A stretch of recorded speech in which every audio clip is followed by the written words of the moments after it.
Thank you for a very overstated introduction. Tonight I am just so proud to be Connie and Levi's mother and mother-in-law respectively, and that's more than anything else.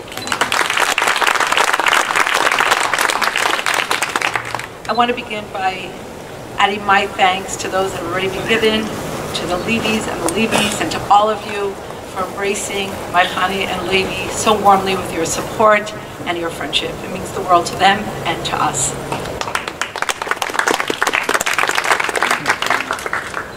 I also want to say that being here tonight is a soothing balm for the soul.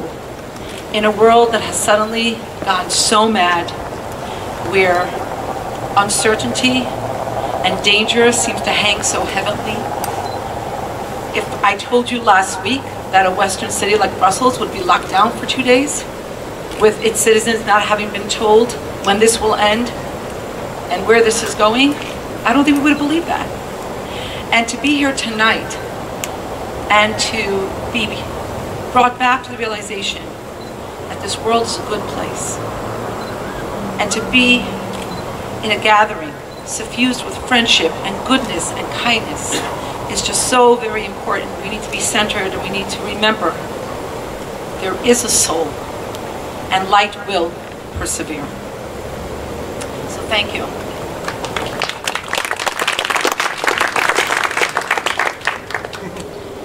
So I want to talk tonight about the salmon.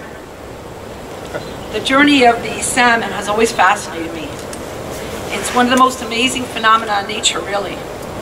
The life of the salmon begins pretty in pedestrian fashion. Mother lays her eggs in a stream. The first food of the young salmon is a special nutrient pack in the sac, in the egg. The young salmon spends about a year in that stream after hatching. In the spring, thousands of salmon begin to migrate down the river to the ocean. This is where it gets interesting. A genetic mechanism in the salmon causes a change in the makeup of their bodies, enabling them to leave fresh water and commit to live in the next couple of years, making their habitat in the ocean a completely different atmosphere. After spending 2 to 4 years in the salt water, they're mature. And now they're ready for their final and most difficult journey of their lives. Because now they return to their place of origin. And this return requires them to travel upstream, reversing the swim they made years earlier to reach the sea. It's not easy to travel against the tide, to travel against the current, the flow. It's not easy for a fish. And I'd like to suggest it's even harder for the human being who is constantly looking over their shoulder to make sure they're part of a pack. It's not easy. It's an accomplishment. It's a sign of vigor, of strength, indeed of life.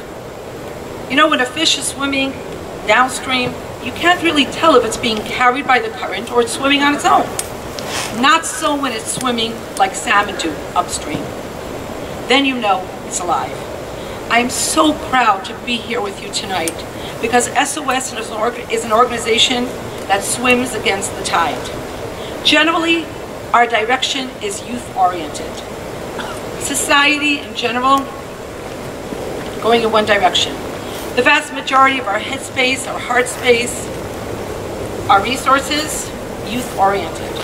After all, that is our future, that is the way of the world.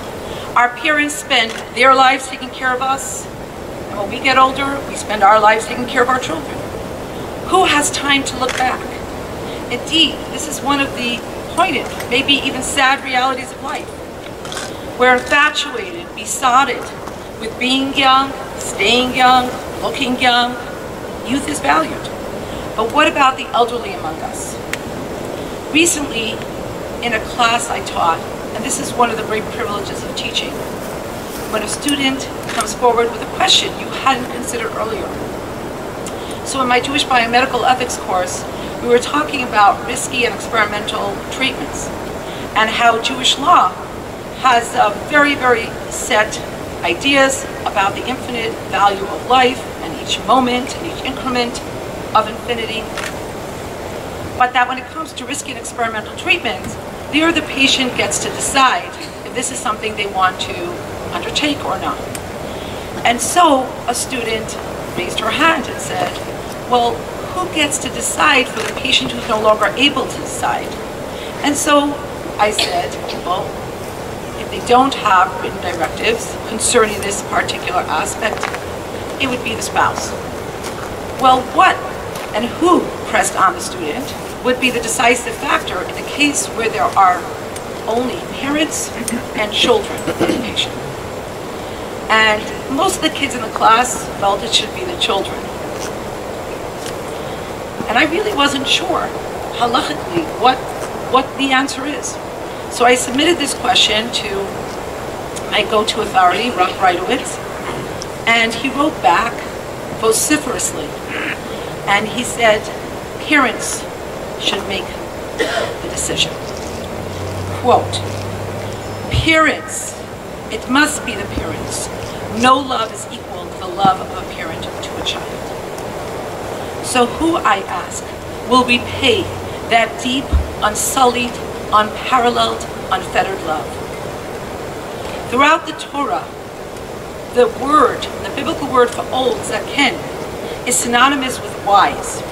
The Torah commands us to respect all elderly, regardless of their scholarship and their piety, because the trials and the experiences that each additional year of life brings yields a wisdom which the most accomplished young prodigy cannot equal. Who, I ask, will honor that wisdom? Who will respect its conduits? The Torah tells us to stand up before the elderly. SOS stands up before the elderly. It stands up for the elderly. It stands up with the elderly. And in this process, it raises and elevates us all. Blessed are you, the volunteers and the supporters of such a valiant, important, underappreciated, and so very profoundly moving and beautiful cause. You are among the brave and the few that swim upstream. You are truly alive.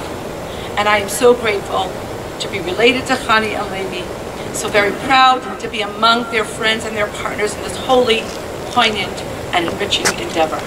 Thank you. And